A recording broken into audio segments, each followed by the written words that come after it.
Guys, खरंच जर तुम्हाला वाटत असेल की डोंगर पेटून दिल्यानंतर ते गवत छान उगवणार आहे आणि तुमच्या शेतामध्ये पण उरलेले जे अंश आहेत ते पेटून दिल्यानंतर त्याचे जे नंतरचा तुम्ही जो काय क्रॉप करणार आहे तो अतिशय छान पीक तुम्हाला मिळणार आहे, तर प्लीज नीट लक्ष देऊन ऐका.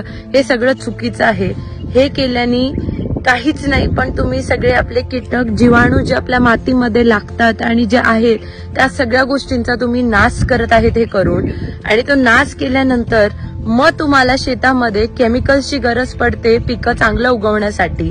त्याच्यामुळे प्लीज हे लक्षात घ्या, जाळणं हे अतिशय चुकीची पद्धत आहे. आणि ह्या प्रकारे डोंगरांना पेटून प्लीज तुम्ही निसर्गाची वाट नका लावू. ऑलरेडी खूप काही होत आहे. ग्लोबल वॉर्मिंग चेंजेस होत आहे, क्लायमेट चेंजेस आपण दररोज काही ना काही नवीन बघतोय. त्याच्यामुळे प्लीज मी तुम्हाला रिक्वेस्ट करते की 1-2 मिनिटं खरंच विचार करा. नुसतं स्वतःबद्दल नाही, इतके सेल्फिश नका होऊ तुम्ही.